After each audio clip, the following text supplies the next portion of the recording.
Hello, Discovery class. Yesterday was the last day of summer. We're now into autumn.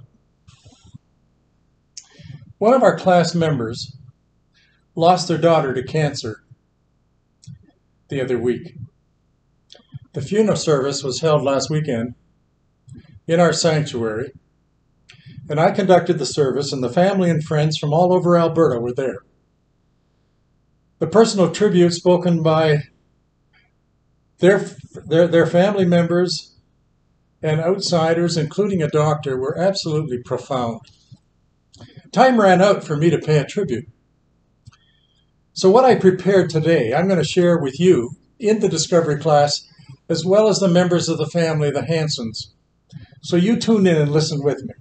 Art and Loretta, they were the parents of Maureen, their daughter, who is now in heaven.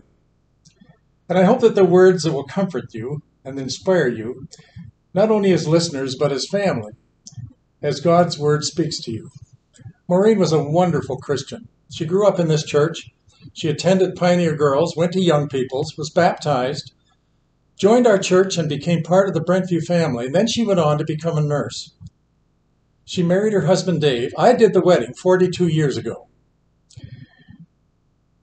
My text today is found in 2 Timothy chapter 4, verse 6. I'll read it for you. The time has come for my departure. These are words of Paul. I fought the good fight. I finished the race. I have kept the faith. And now there is in store for me a crown of righteousness. Maureen's life can be summarized in 3 verbs. She fought, she finished, and she kept.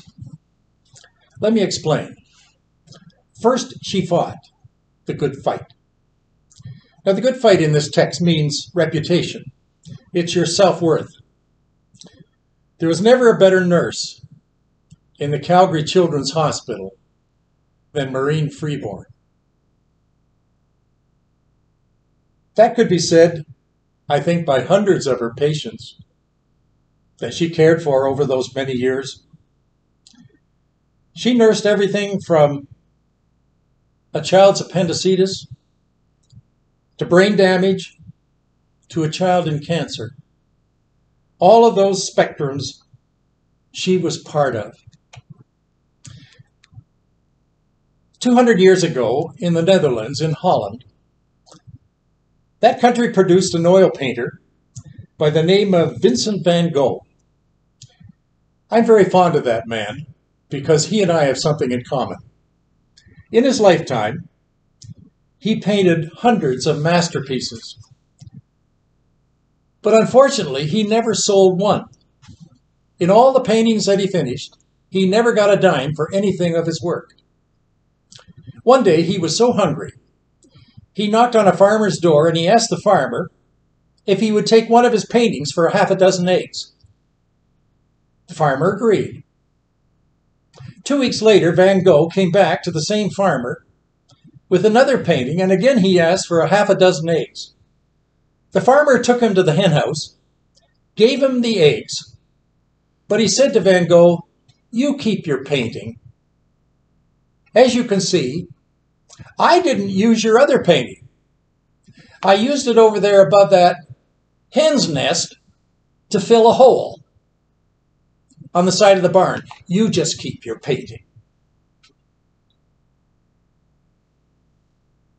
Like Maureen, Vincent van Gogh died at a very early age. His good fight, his reputation, it followed him. Today, Van Gogh's paintings are worth millions of dollars. As a matter of fact, there's one called The Sunflower, and it was bought by a Japanese businessman for over 150 million. Can you imagine going from 150 million to a hole in a hen house and Van Gogh didn't get a thing?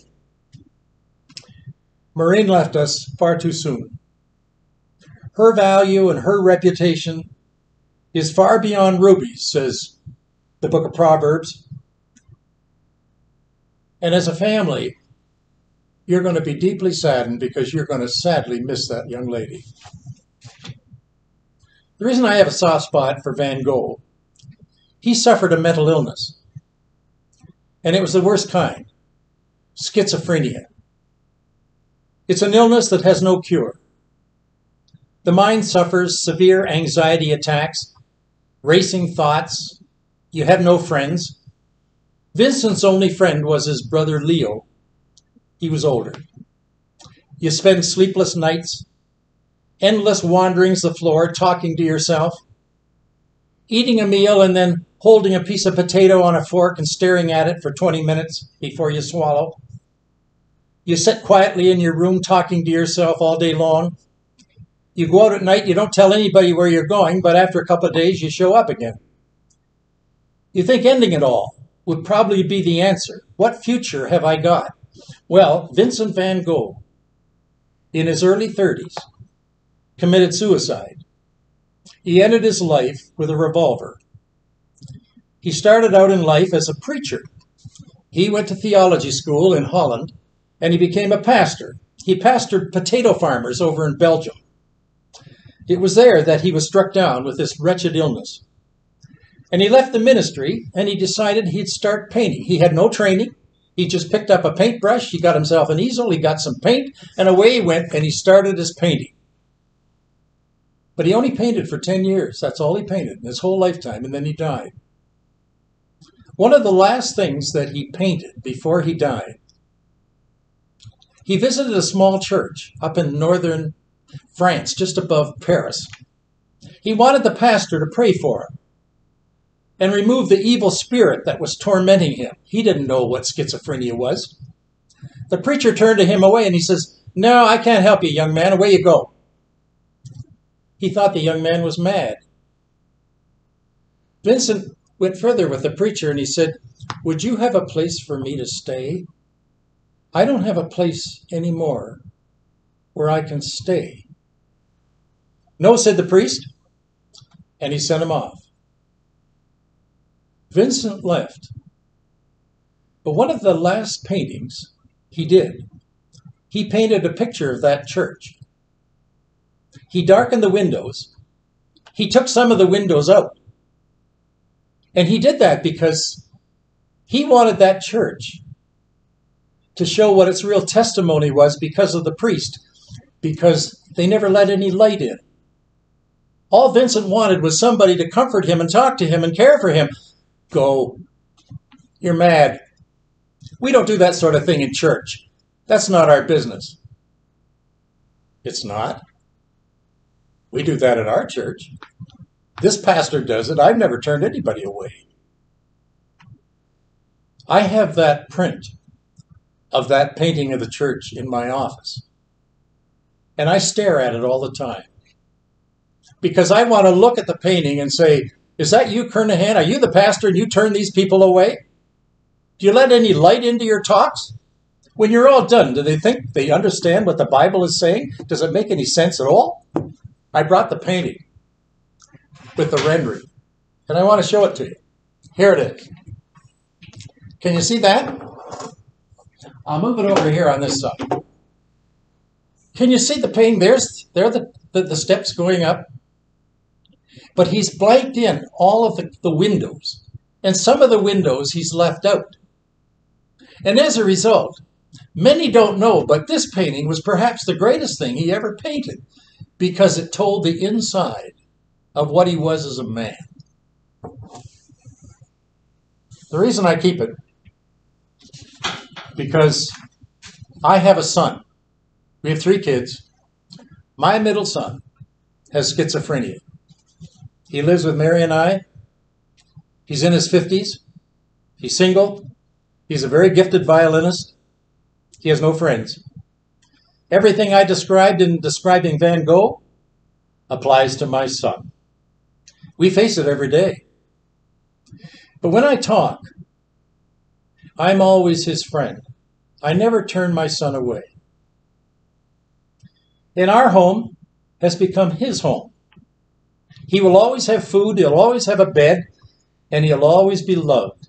Well, that was Maureen Freeborn, wife to David, Mother, son and a daughter, grandmother, sister, daughter. But most of all, Maureen was a Florence Nightingale with comfort and care. And there in the children's hospital, she made sure that the light came through the window. She didn't darken them. She poured forth the light that everyone around her could see that she fought the good fight. That makes a nurse. If you're out there and you're just becoming a nurse, I want you to be just like Maureen. It could be in the children's hospital. It could be down one of the other hospitals. But I want you to take up her cause. She's now in heaven, but she's passing the torch to you. Could you pick it up and run? She finished the race. Secondly, we live in a day where few good people finish well. Maureen was severely handicapped.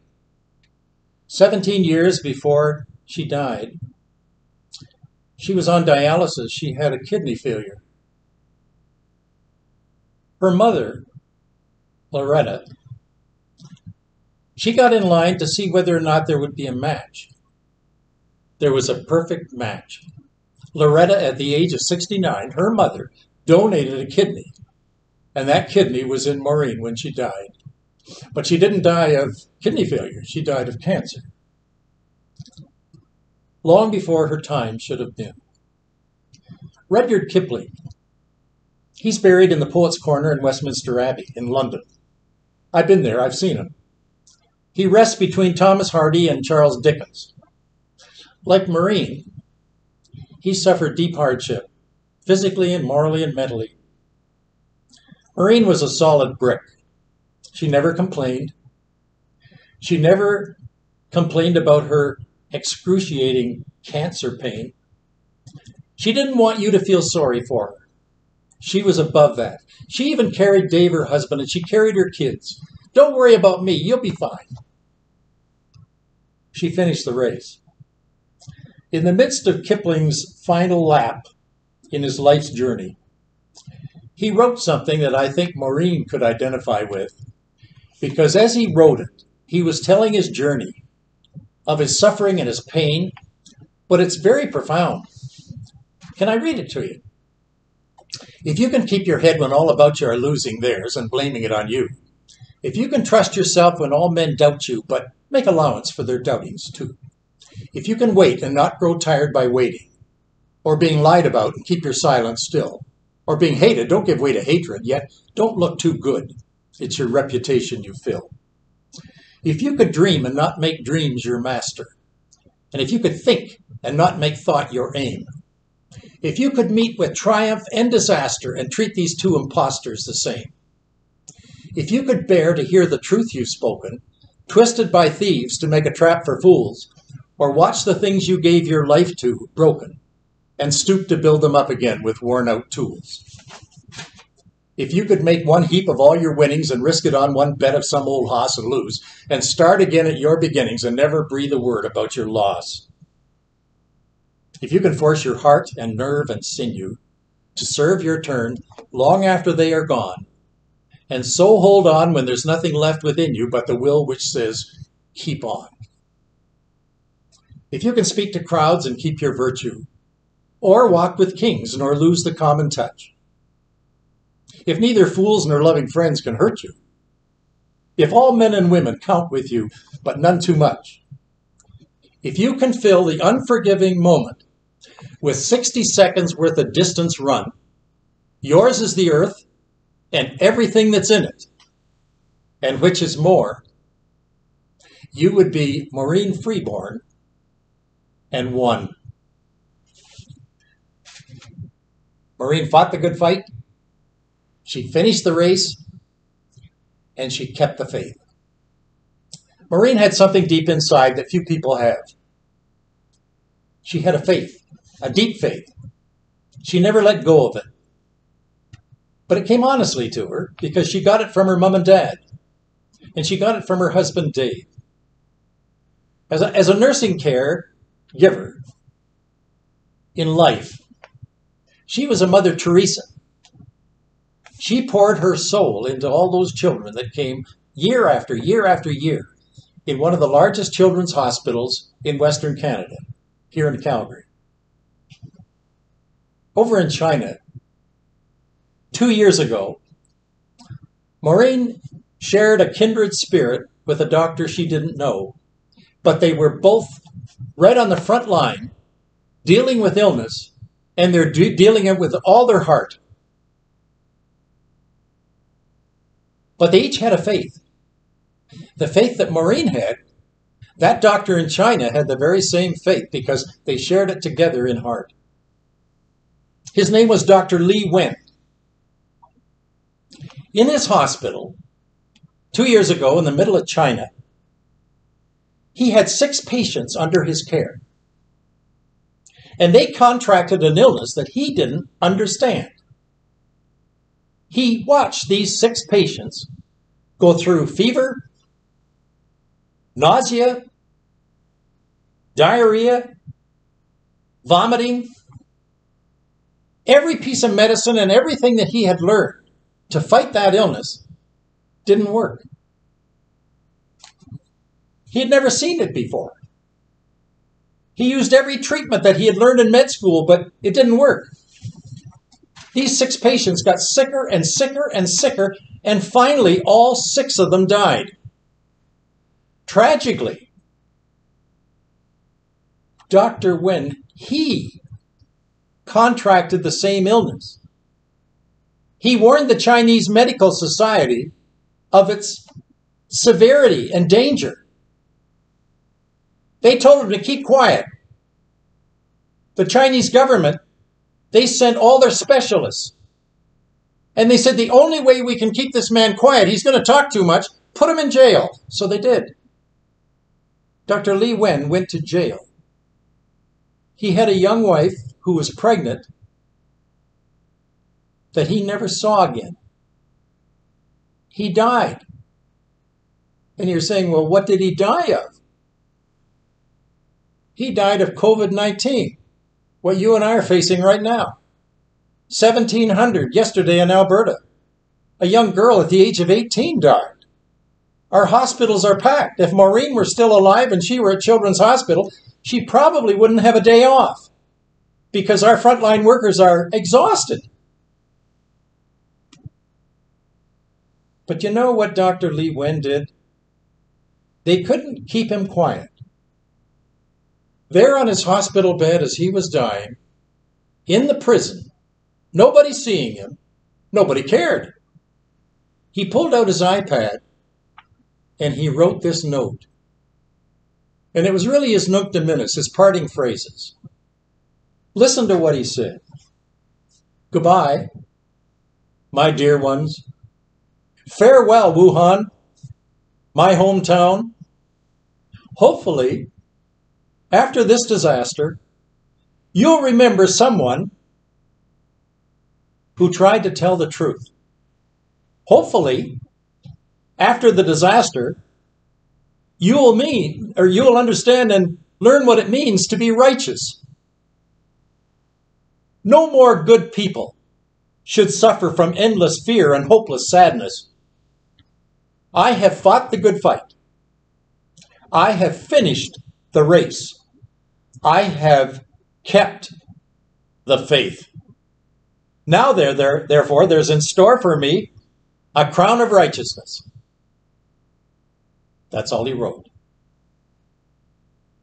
Maureen and Dr. Li Wen are both together today in heaven. And they're both wearing the crown of righteousness. That's the type of person Maureen was. She gave her life for children in the hospital, so caring, and she herself set herself aside, but that's where her hope, generosity, and well-being were forged. Loretta and Art Hansen, thank you for giving us such a beautiful daughter. I want you to focus on your children. I want you to see whether or not you've done your job. Can you say those 3 verbs that made up the personality of Maureen? I think you can. That's what I wanted to say at the funeral last Saturday. But time ran out. But maybe it wasn't too late. Maybe this is even better. Sometimes you get a surprise at the end of the day, and this might be the surprise we've all been waiting for you to hear what I've had to say to a beautiful young Christian. Well, we're into the month now of October, and I have for you the birthdays, and I also have the anniversaries, and we have a lot of them. I'm going to mention the date, and I'm going to give you the name, and if you have a chance to send them a birthday card or a phone call, why don't you do that? On the 2nd, we have Ruth Look. On the 3rd, we have Lee Workin. On the 5th, Louise Maxwell. On the 10th, Gladys Grabke. The 19th is John Hahn. And on the 25th is Renee Maxwell, or Ron Maxwell, rather. The anniversaries, on the 3rd is Dale and Judy Cooper. Neil and Sophie Patterson on the 10th. Ron and Joanne Bevan on the 11th. Herb and Renata Schuster on the 16th. And we have Roger and Sylvia Falk on the 29th. I like to end my class with a little smile on the sunny side of the street. Can I do that? There's a school teacher. She practiced a little saying with her class, and she would say the saying, but she'd only go halfway, and she asked the class to finish it. Now, what I mean is, don't bite the hand that feeds you. What she would say is, don't bite the hand, and then they would fill in the blank. Well, you know all these statements, and I want you to hear what the children said. Strike while the bug is close. It's always darkest before daylight saving time. Never underestimate the power of termites. Don't bite the hand that looks dirty. You can teach an old dog new math. If you lie down with a dog, you'll stink in the morning. An idle mind is the best way to relax. When there's smoke, there's pollution. Happy the bride who gets all the presents. A penny saved is not much. Two's company, three's the musketeers. Don't put off till tomorrow what you can put on and go to bed. Laugh and the whole world laughs with you. Cry and you blow your nose. Children should be seen and not spanked or grounded. If at first you don't succeed, get new batteries.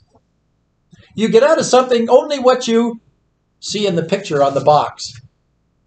A bird in the hand is going to poop on you.